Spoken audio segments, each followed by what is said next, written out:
Welcome on this, I know here in Virginia, it's very dreary and cloudy and cool today, but so welcome on this Monday evening to our webinar on creating engaging activities for all language learners.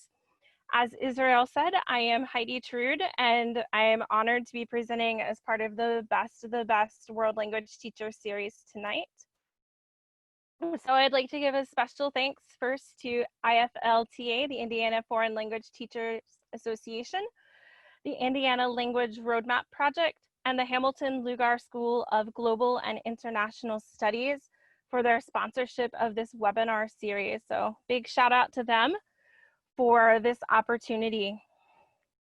So again, like I told you all, the link for my slide deck is in the chat.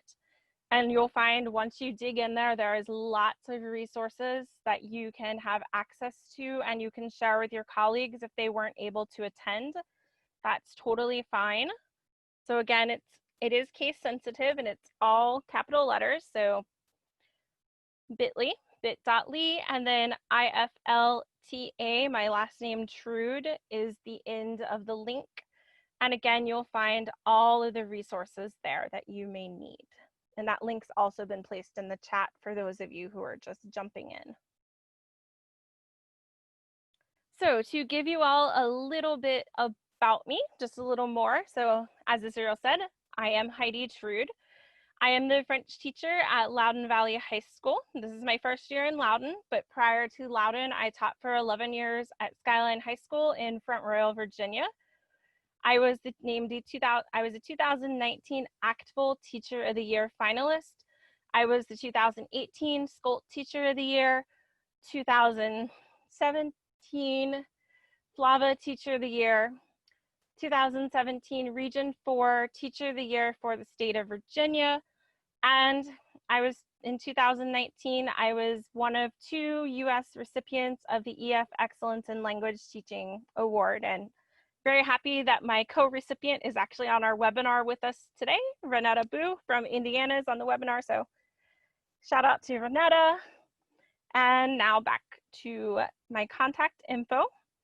So my contact is here on the screen. Whoops, sorry about that, guys. There we go.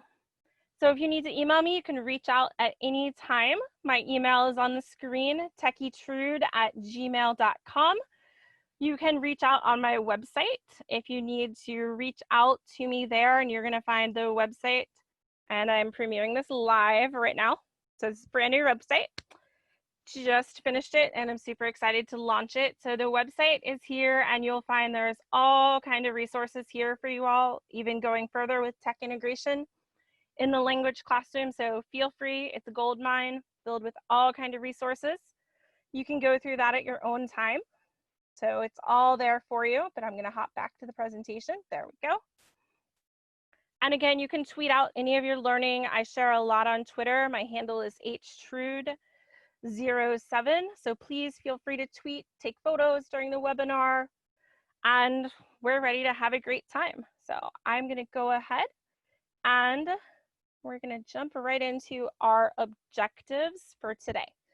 So our learning goals, our can-dos for tonight, are to be able to understand the importance of engaging all of our learners in our classrooms. We'll also learn how to design activities that promote student voice and choice in the world language classroom. And we'll have the opportunity to share ideas promoting creativity and student voice in the language classroom. So those are our goals and objectives for tonight. And we're just going to jump right on in because I have a lot of material to cover. So first, I want to ground us in our kind of just my background and where I come from, so you guys have a better understanding of who I am, what are my educational philosophies, and also what other principles ground my teaching. So I figured that was really important in order to create engaging activities for our students. You kind of have to think about your why and what do you believe in. So we're going to start right off. So my personal philosophy is about teaching and within my own classroom in the language classes. First and foremost is my goal is that I want to build positive and professional relationships with all of my students. That's my main goal. Number one goal is always about, it's all about the relationships. Once you get that positive relationship and that buy-in from a student, they will pretty much do anything for you within your classroom. So that's number one. Number two is that I want to make my learning environment personalized for each student. Okay, I have high expectations for myself. I also have those high expectations for my students. But of course, they're reasonable and they're attainable. And I also expect fun to happen in my classroom. My classroom is always energetic. Anyone who goes in there will tell you, you're normally not going to see my students just sitting in their seats. They're going to be up. They're going to be doing something. We're going to be active. It's not a typical classroom. Number three, I truly believe you need to empower every student. Giving them voice and choice is so important, especially now during distance learning. I've found the more choices I give my students to show their work, the more they participate, the more they're willing to turn in that work. Instead of telling them, you must do this activity, here, you have these three options. Show me your learning in one of these ways. That's way more efficient than just telling them, okay, you must do activity 5 on page 132. They're probably not even going to want to do activity 5 on page 132. They'd rather show it to you in a much more creative way. So give them that voice and choice. And finally, most importantly, do what you love what you do. That is my motto. I used to have that as my email signature tagline. I don't anymore. But seriously, if you're not loving your job and you're not loving what you're doing every day, then you might want to consider other options. I mean, I love what I do. It's harder from home now, but I still love it.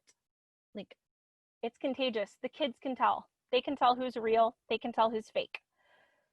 So just love what you do, be passionate, be enthusiastic and energetic, and they're going to be willing to take those risks for you and try those new activities.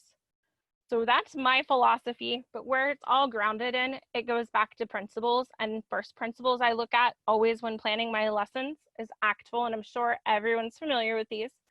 So I'm not going to spend a long time going over all the ACTFL standards. You all know what they are, you know where to find them.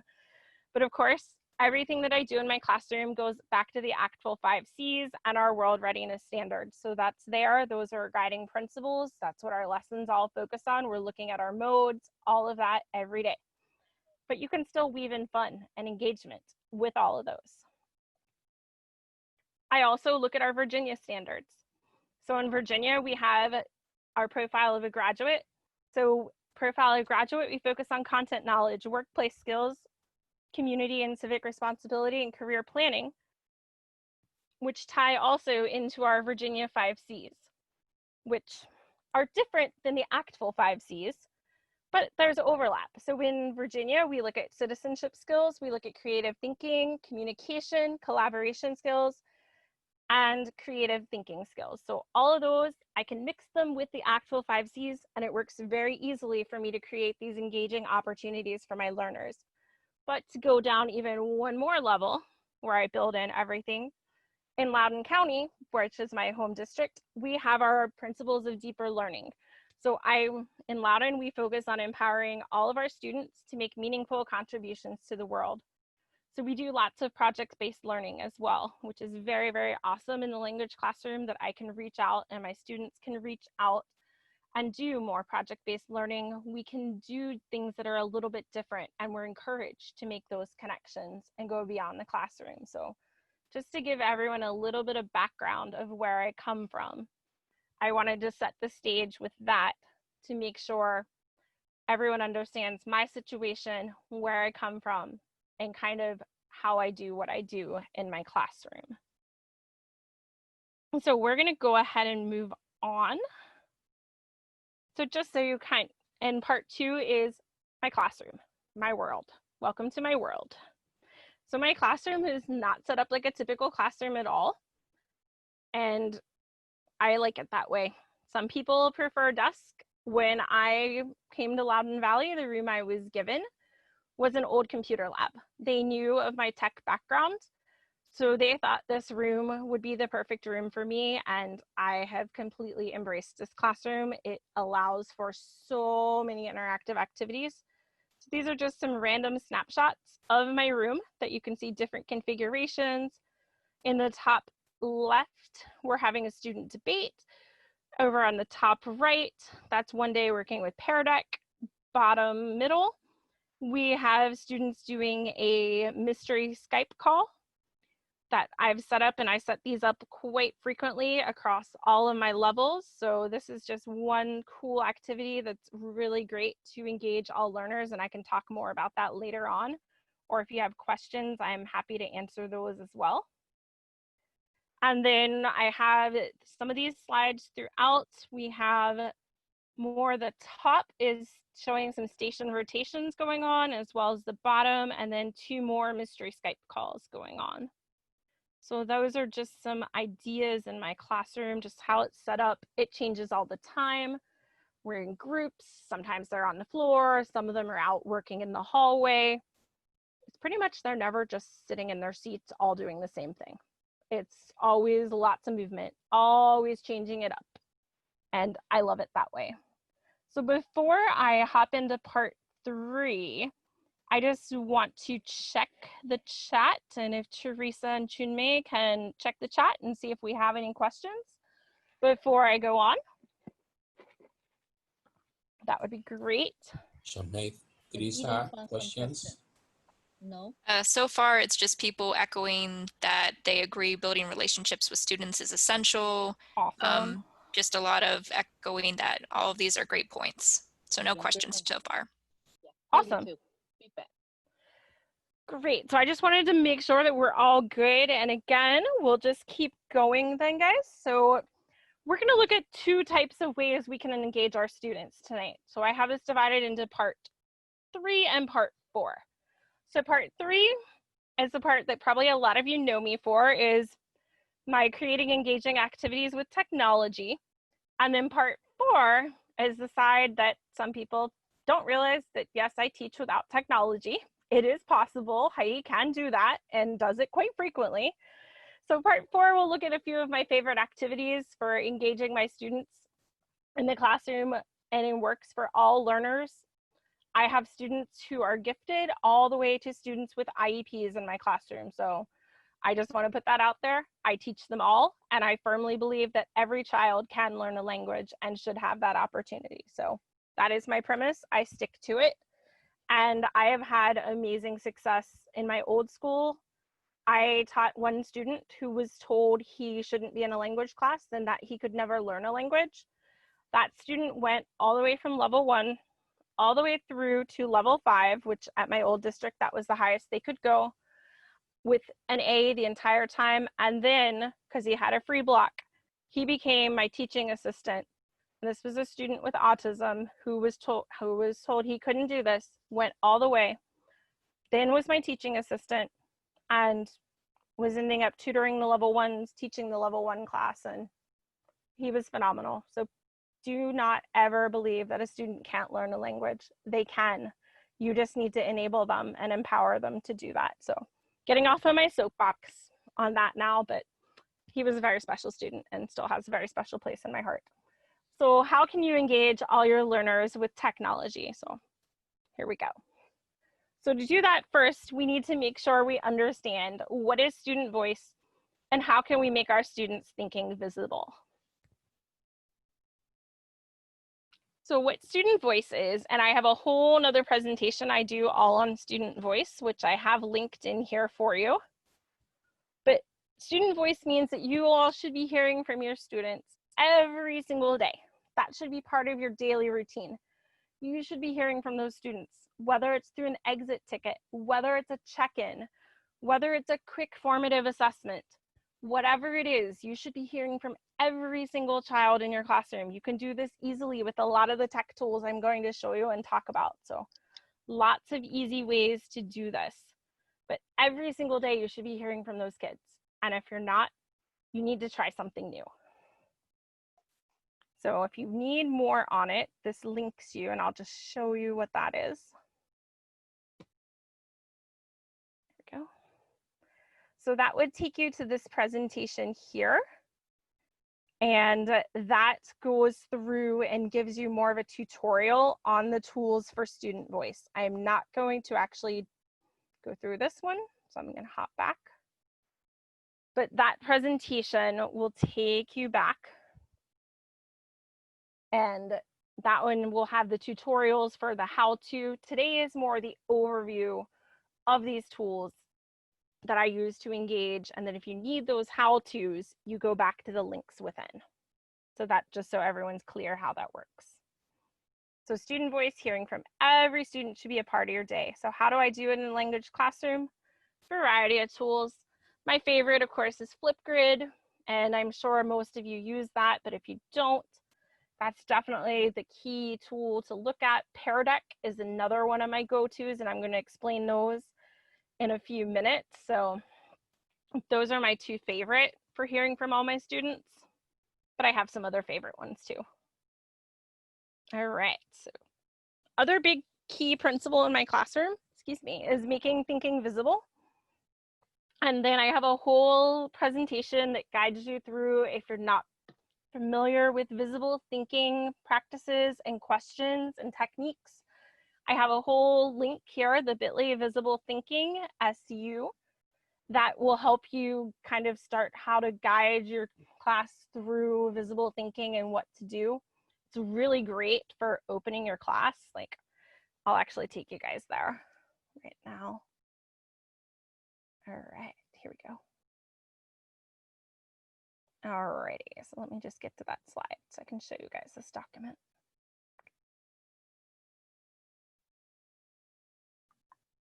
Okay. Alrighty. There we go. Let me put this one up. All right, so here we go.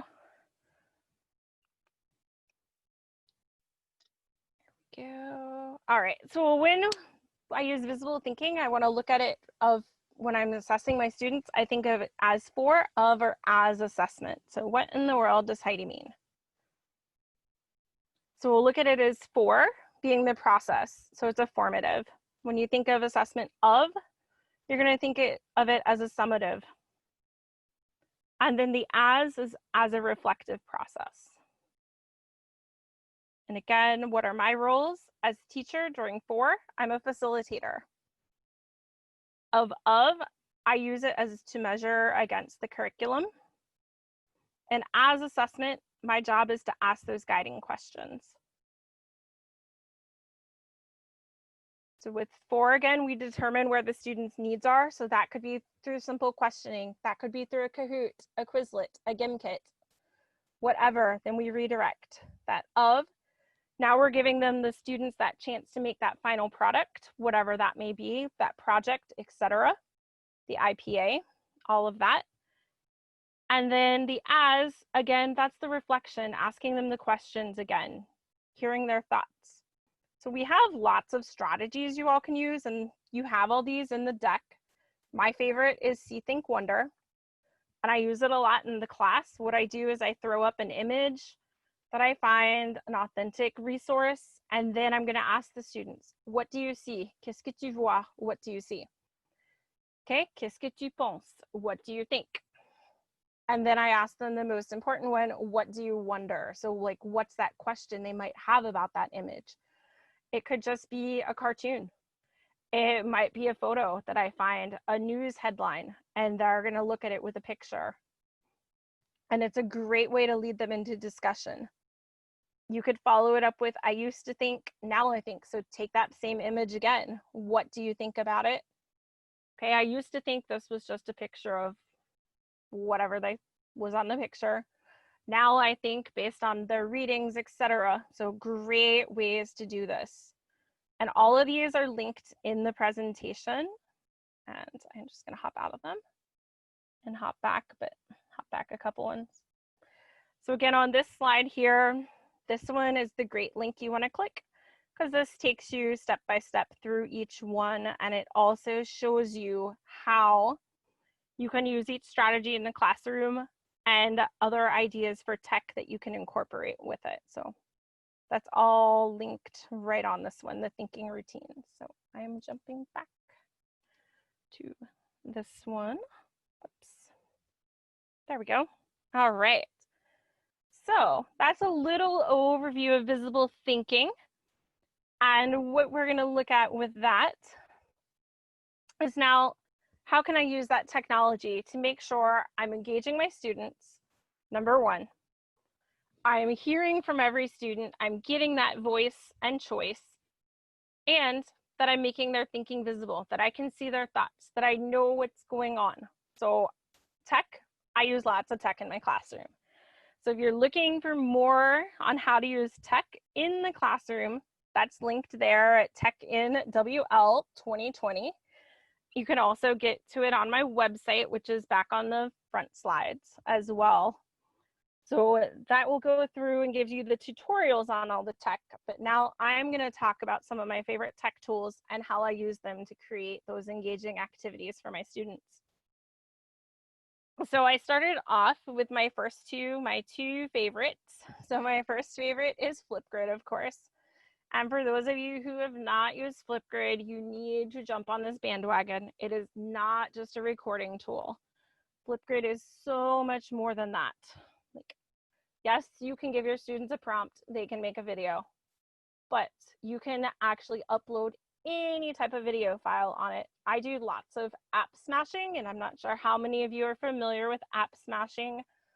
So app smashing, for those who don't know, is when you take another app or multiple apps and you combine them to make an even more superpowered tool. So I've done one where last year, I am the 2019 Flipgrid App Smash Madness Champion. That's a mouthful. So my students and I entered a competition, and we actually won. Out of 15 other teachers in their classes were involved. We were the overall champions. So we created an app smash where we used Google My Maps, Screencastify, and Flipgrid to create tours of our town. And then we shared those tours with our partner school in France, who in turn made tours of their towns and uploaded them to the same Flipgrid. And the students then had conversations back and forth with each other in their respective language. So my students did it in French. The French students made their tours both in French and English. And then the kids talked back and forth about their towns, comparing and contrasting what was the differences in the two towns. And it was a magical experience to see them comparing, contrasting, talking about the differences. It was absolutely amazing. And you can do that with Flipgrid, simply uploading the videos. And now Flipgrid can make it one step easier for you, because there is the screen recording feature that's in beta on Flipgrid now. So that's really easy for you all, that you can pretty much have the kids do so much more now with Flipgrid. You can screen record. You have a whiteboard on Flipgrid. You have the blackboard. Like, they can do pretty much anything with Flipgrid. Another thing we've done where we've app smashed within Flipgrid, my students will make projects using Adobe Spark, which I'll talk about in a minute. You can take your Adobe Spark videos, you can upload those into Flipgrid. And so you have a simple app smash there of Flipgrid and Adobe Spark. You can smash with Snapchat. So the kids can record their videos in Snapchat and then upload to Flipgrid. Very simple smash, but it's an app smash. You can even have the students upload their TikTok videos to Flipgrid, so you don't have to get your own TikTok account. I know some teachers are making their own TikToks, but you can just ask the kids, upload your TikTok to Flipgrid, have them make it using target language music, and then you can laugh at them while you watch them all. They're quite fun to watch. So those are just really fun ideas, and the kids love it. Like, my kids are not shy about being on Flipgrid. They love making the videos. I have students who bring their pets on every time on the videos, so you can do it. I have an AP exam practice room on Flipgrid for the kids that they use. We use it with our partner schools. Another way that really got kids involved was a teacher from another district and I have created a mystery Skype. We called it Mystery Flipgrid though. So this premise was the students had to ask each other questions, and they could be yes or no, and they had to answer the question. So, do you live east of the Mississippi River? my students would say, yes, I live east of the Mississippi River. Then the student from the other school would ask a follow-up related to that question, like, do you live in a big city? And if my student said, no, I don't live in a big city, then they would keep the conversation going, asking the follow-up question and reply until someone guessed and got it to what town we were in. We did this all asynchronously. So very cool, easy idea. You could do this, find someone not in your district, somewhere in another state. Maybe you know a friend somewhere else. You could do it with someone in another country too. So the possibilities literally are endless with Flipgrid and how you can create those experiences that will engage all your students. Like, I had students who weren't as excited in class on a daily basis, but when I told them they were talking with other kids their age who were also learning French, they went crazy on this activity, recording outside of class on the weekends, like messaging me, asking, hey, how could I ask them this and that? And I was like, whoa, you're like all of a sudden engaged. This is awesome. So there's ways, it's just something different. You've got to go a little outside the box to really get them engaged. So that's Flipgrid. My other favorite to engage my kids is Pear Deck, which is amazing. And the free version is fine, but you can get the premium version. And if anyone needs the premium version, just let me know. I have a code that I can give you, and that will give you free access for premium as well. So it's also linked on, I have it in one of my slide decks. So just let me know if you need that, and I'm happy to share that with you. But with Pear Deck, you can easily post questions for your students to respond to. They can draw their answers out. So it's that easy way that you're hearing from every student. And the kids, the nice thing is when you show the Pear Deck on the screen and show the responses, the students don't have to know who's who because you can show it all anonymously. So you can quickly gauge the temperature of the room. You can see if they're understanding, what their reactions are. You can discuss them. Like, I'll do sometimes true, false. I can set it up to be this or that. And then the kids will mark, and then we discuss. It's great in AP where I give them some controversial topics and statements, and they'd be like, do you agree? Do you disagree? Tu es d'accord ou pas? Do you agree? Do you disagree? And then the kids are like, well, no, I don't. Yes, I do. And then we debate and discuss. So it's great for that. You can also use it for Flashcard Factory, which Flashcard Factory is amazing. And it's a game where the students have to write a sentence using the word, and then the other student draws the picture. So very nice. Focuses on collaboration. They're paired up randomly. So that's also another nice little trick. So they're not always working in the same group. That gets them all engaged. And then they're off to work and they love it. Like, they beg to play Flashcard Factory. I would play it with you all, except you're such a large group. The last time I tried playing with a large group, we broke Pear Deck. So I don't want to break Pear Deck again. But definitely try that one out. Okay, two of my other favorite tools I engage my students with. I've already mentioned Adobe Spark, which Spark is phenomenal for creativity. Like, the kids do not have any trouble using it. We've made book covers. I had my students make during our unit on the arts and sports. I told the students they had to pick a French artist or a French athlete, and they made magazine covers using Adobe Spark as if they were that person. Book Creator, very similar in a way, except I use Book Creator for creating storybooks, and the students create storybooks as well. We've made books about themselves. They've written their fairy tale unit. We've used Book Creator. And the nice thing with Book Creator, it also works with Flipgrid, so the kids can record in Flipgrid.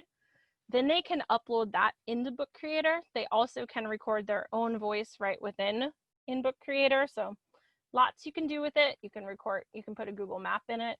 And if you go back in my slide deck, there is the tutorial all on Book Creator. So it's a fabulous tool for creating and letting your students express themselves.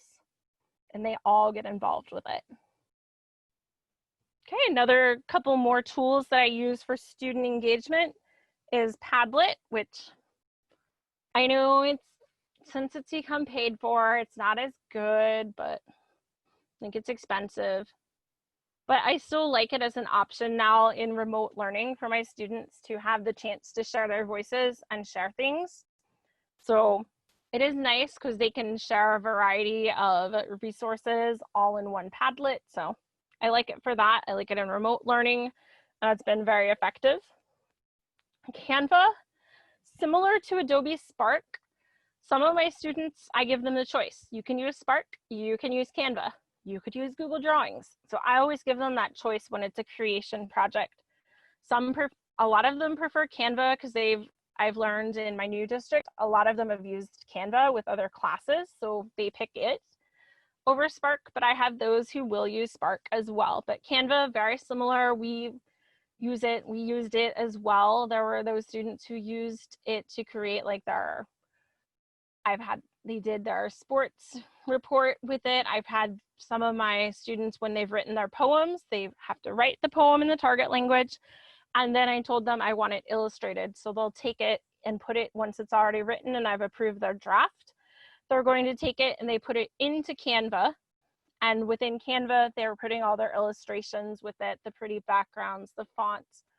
Basically, they're putting the whole graphic design program in there, and they're phenomenal.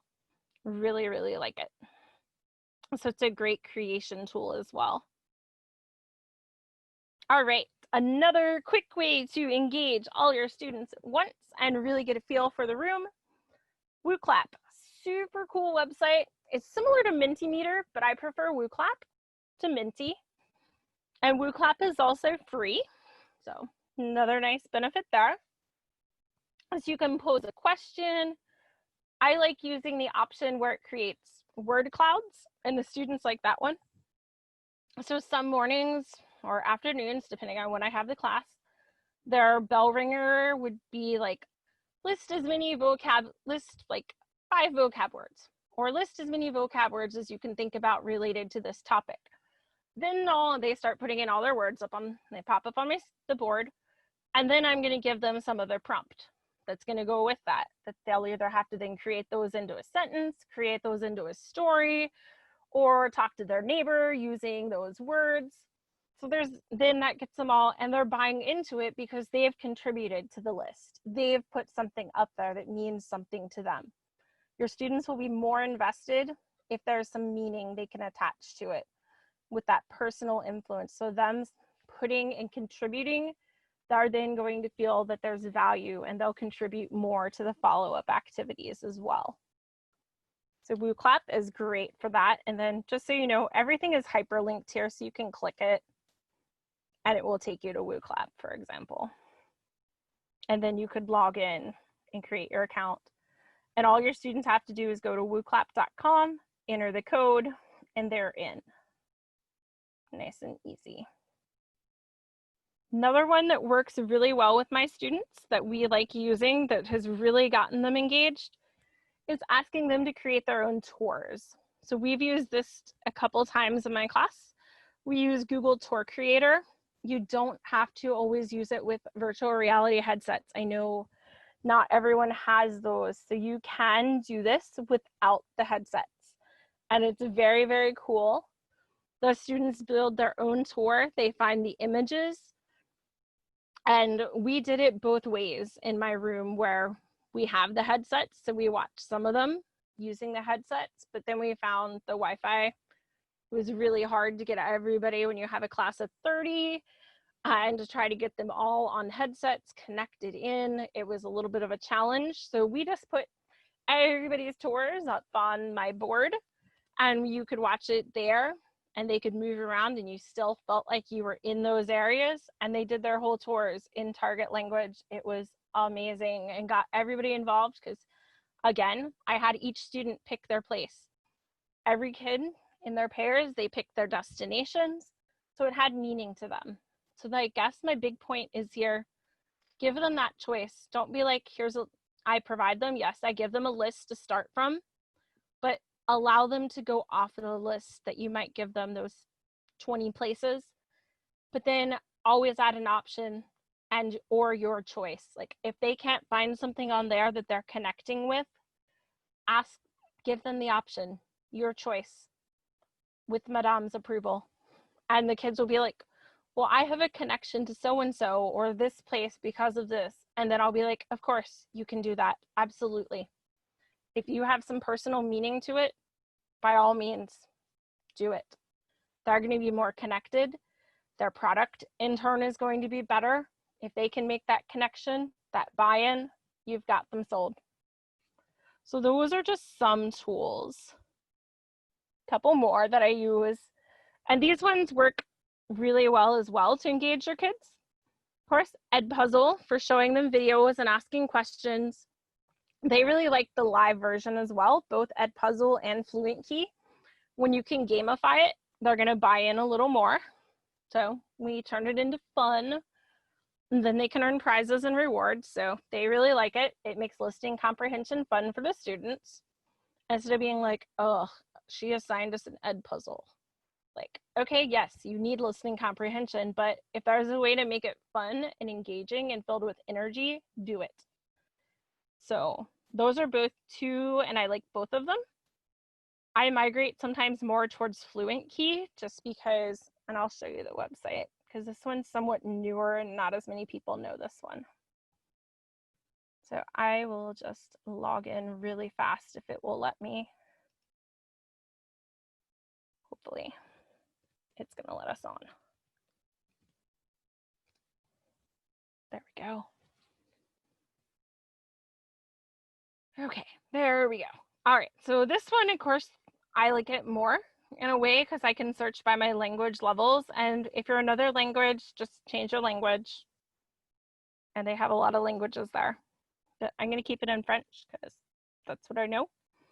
And you can search it again by category, what you want. You can search by theme. So if there was a specific AP theme you're working with, right now we're looking at daily life. So maybe I'm gonna look around here. Maybe I want to find something like, sure, let's learn how to buy a present. Acheter un cadeau. I could assign it very easily to my students once it loads. But the one I really like is Play It Live. It turns it into a game similar to Kahoot, and the kids love it because they find it as a game. Yes, they're doing listening comprehension, they're interpreting all of that, but it's gamified to them, so it's fun. And again, we could watch it as a class and discuss it. We can play the game, we can take the quizzes, and I can assign it to them, all of that, but the game, they love it. Absolutely love it, and it makes it fun and entertaining. So you can find just about anything on here. And if you're a French teacher and you did Mani Musicale, and you participated in National Mani Musicale, all your videos are here, and Flipgrid did a whole, not Flipgrid, sorry, Fluent Key did a whole competition all with Mani Musicale. So that was really fun and got the kids really involved. All right. Games, of course, are amazing to get your students and all learners engaged. So, of course, if you're not familiar with these, they are linked there for you all. I would say my students' top favorites are Gimkit and Flashcard Factory are their favorites. Charlala is a new one I'm working with, and I haven't introduced that one yet to my students since we're doing distance learning, as I don't want to overwhelm them with new technology during distance learning, but that's one that I'm experimenting more with now. So once we're back in the face-to-face classroom, I can introduce that to my students. But all of these, very well known, I'm sure, by all of you, but there's so many different possibilities that you can create those moments of engagement. If you have not tried Gimkit with the Kit Collab feature, do it. Kit Collab lets the students create their own questions, and they submit them live, and you approve them or you disapprove them, and the students buy in even more because they're the ones writing the questions. It's not just you that have made the questions, but it's the kids, and when they create them, they're going to go all in on the game. And I sometimes challenge them and say, okay, today your job is to create 3 good questions to submit. Or we need a total of 60 questions, and they figure out how many is in the class, and they're like, oh, okay, that means that we each have to do this many. And they encourage each other on. It's amazing to see what they'll do when they have that power and that buy-in. So that's a really cool feature there. And of course, there's Kahoot, there's quizzes and Quizlet. And there's all different kind of ways you can play Quizlet too. You don't have to play it just the regular way. So you can easily do other variations. And if you go on ditchthattextbook.com, there's all kind of variations for playing Quizlet live instead of the regular way. And of course, I already shared a little bit about Flashcard Factory with you all, but I'll just show you this one so you kind of see what it looks like. I'd love to run it, but I'm totally afraid with so many of you, with like almost 230 people on here. If we tried to play one, I think we would break Quizlet, not Quizlet, Pear Deck, wow. So there's what it looks like. It's basically, there's a video, I've linked it. So it shows you basically, they're creating a sentence and a picture. They love it. Love it. So that's that one. So what I'm gonna do, other ideas I had was using choice boards and hyperdocs. And I love using these with my students, especially now in remote learning. I have linked these to examples for you all, and just I'm looking at our time. So I'm gonna skip going over those. And I'm gonna jump right to this last section, because these are really fun. So again, you can do choice boards without tech. They are possible, and there's ideas there. You can do rotations and stations in your classroom very, very easily. So I do lots of stations, and my stations are not always tech related. There might be some tech there.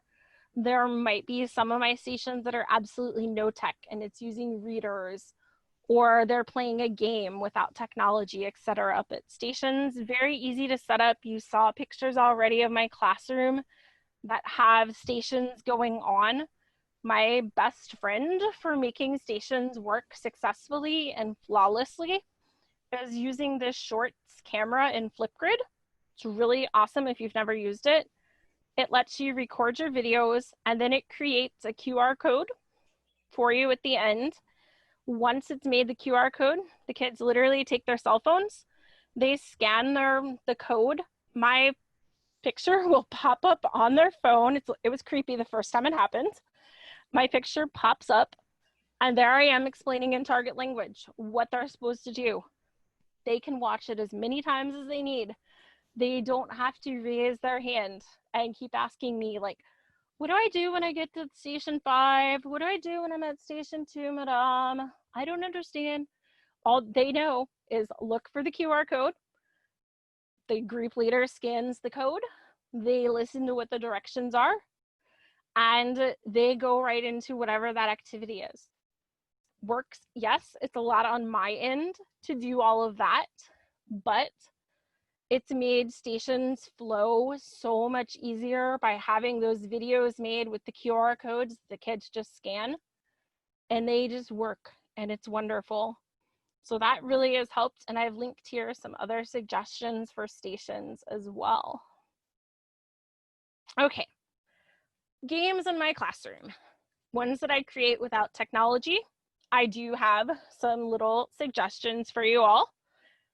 If you're going to be giving your kids a quiz, don't start it right at the start of class without giving your kids preparation. Don't be like, okay, quiz in 2 minutes, and then just hand it to them cold turkey. Nope. I always prime them. Come up with some activity to prime their brain, some kind of activity, a game, something quick, whatever it is. Other rules of mine, games are not meant for every class or every activity. So there are some days we don't play any games, and that's okay, and the kids know that. Number 3, you, the teacher, are always in charge of your game. You're going to determine who gets the points. Okay, if the kids can't respect that rule, the game's end. Easy enough. And always, always, always, always, always plan ahead. Plan for your teams, plan for what might go wrong, what they may have questions about. plan, and overplan. So those are just some common little themes there. And this is a game I actually learned from another fellow Loudoun County teacher / he's now an administrator. So this one I don't take credit for at all. I give credit to where credit is due. So this comes from Trip Di Nicola at Riverside High School. And it was actually the students at Riverside who created this game. So it's really, really cool. But I made a slide for it in French. So if you're a French teacher, you can modify the directions. I'll put it up for everyone and translate for you all. So basically how this works is you give students vocabulary words. You give each team, however many teams you have, you give them vocab words. Like give them, I would say no more than 10 to 15 words is good. Then you're going to give your students dice, okay? So you will give them dice, and one of them, whoever you deem to be the team leader, their job is to roll the dice. Then they're gonna pick one of the people in the team has that action to do. And they'll keep rotating through the rest of the teammates. So one person is the leader, the other team members will take turns doing these actions. If you roll a 1 or a 2, you need to do the action. So you need to actually play charades, act out that word. If, for example, you roll a 3 or a 4, you would use the whiteboards and you have to draw out that word on the whiteboard. If you roll a 5 or a 6 on your dice, you would have to do a sculpture using Play-Doh. Team that gets the most points at the end wins the game. They love it. Like, they go nuts over it. It was just like, oh my goodness. When we play, they love the fact that there's Play-Doh and there's whiteboards and charades. Kids go crazy over this game. Completely nuts. And they beg to play it. So we don't play it all the time. I pull it out every so often, but they absolutely love this game. Gets them all involved. And if they can't guess the word, then they can pass and they will try again. Another one, whiteboards. And with whiteboards, there's so many variations. I have one called Jump Up, and that's when every kid is participating at once. The person who jumps up first with the correct answer wins. Paired Success, I like to pair them up and they come up with the answer as a pair. And then we play it in groups as well.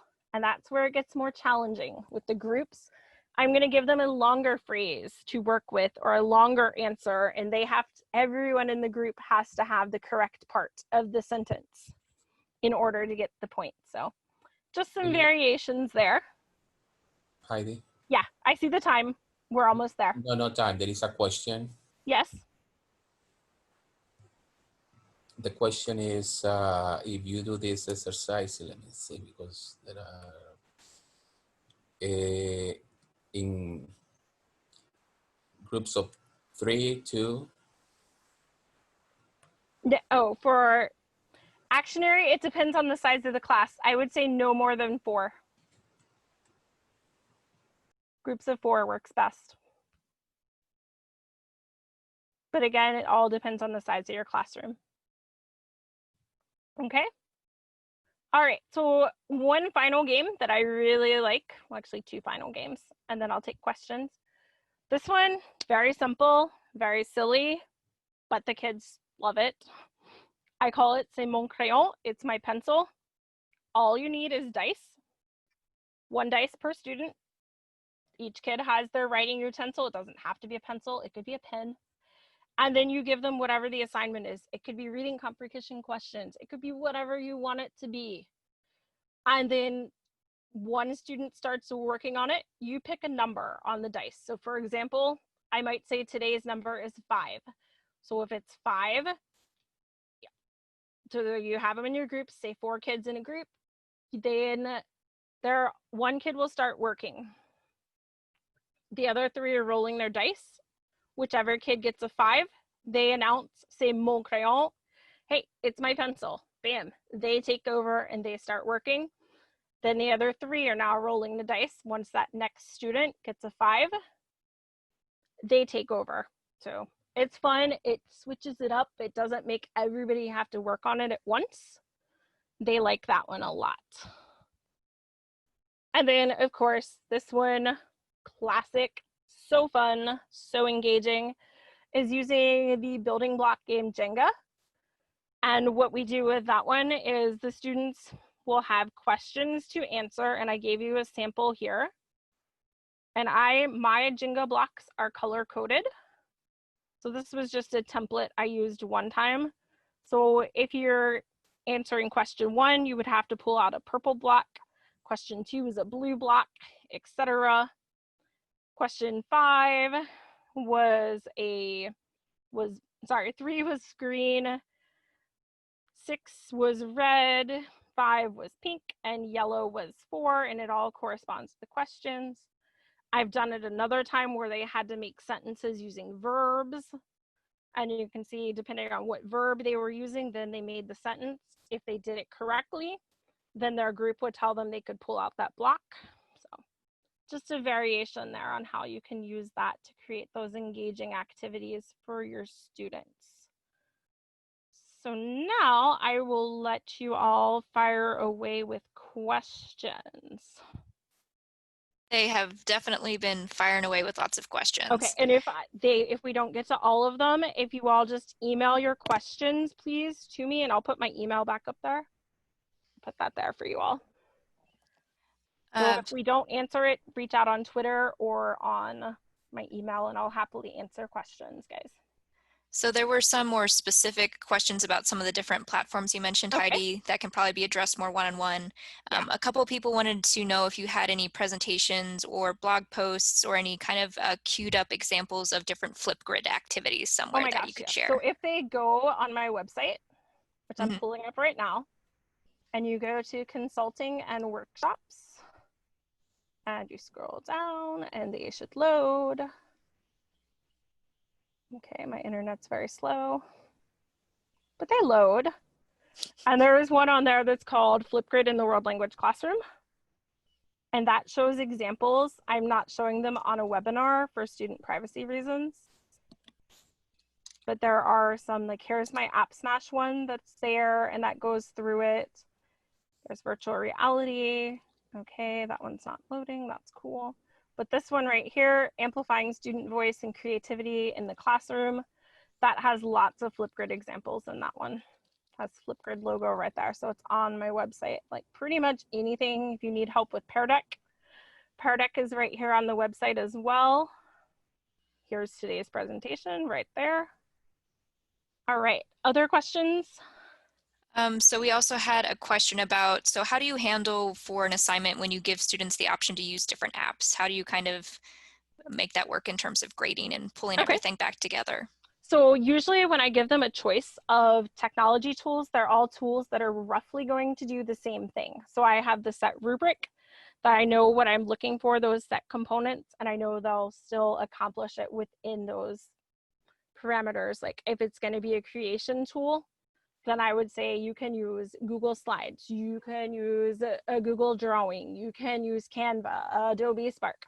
Like all those I know can produce the same product roughly, but it's not what the product looks like that I'm going to grade, but the language usage that will go into it. So I base it off of our Loudoun County. We have writing rubrics, presentational rubrics, and I base all of my grading projects off of our rubrics that we have in Loudoun.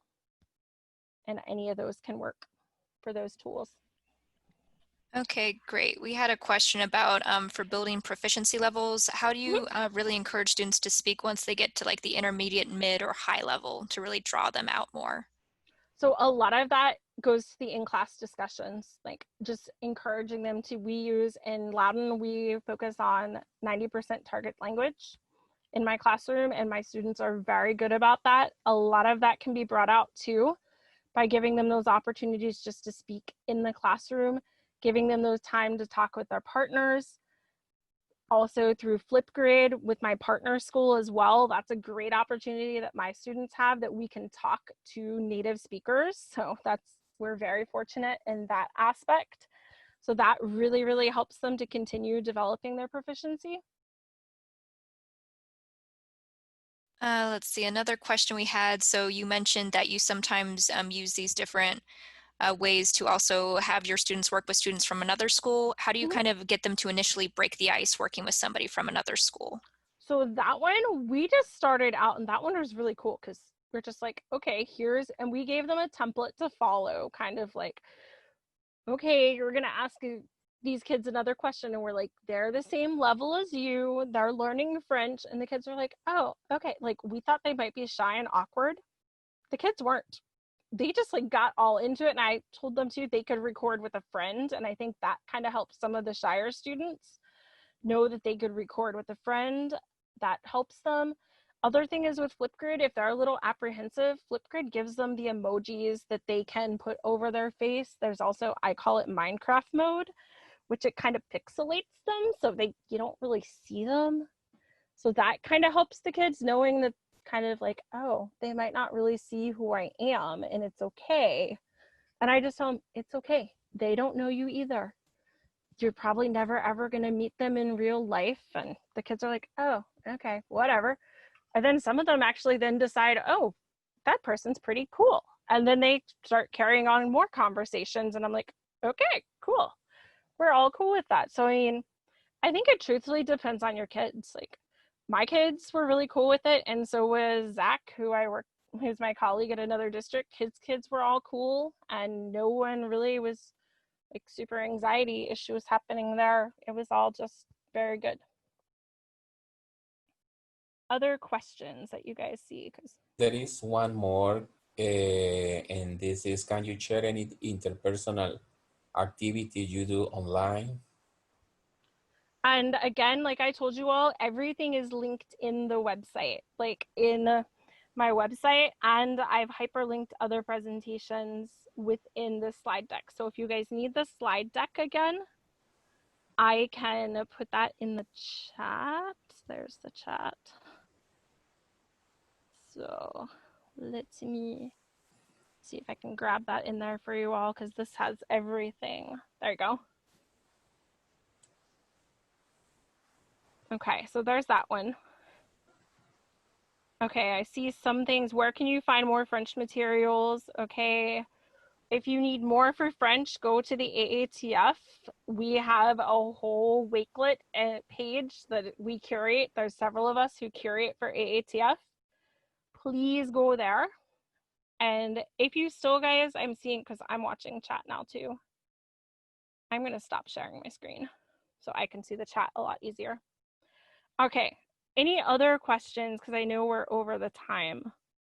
But if you have individual questions, guys, please follow me on Twitter. You can post them as direct messages to me on Twitter or email me. And I am very, very, very, very happy to answer them I'll put my email in the chat as well. Thank you, Heidi. This has been an excellent, outstanding presentation.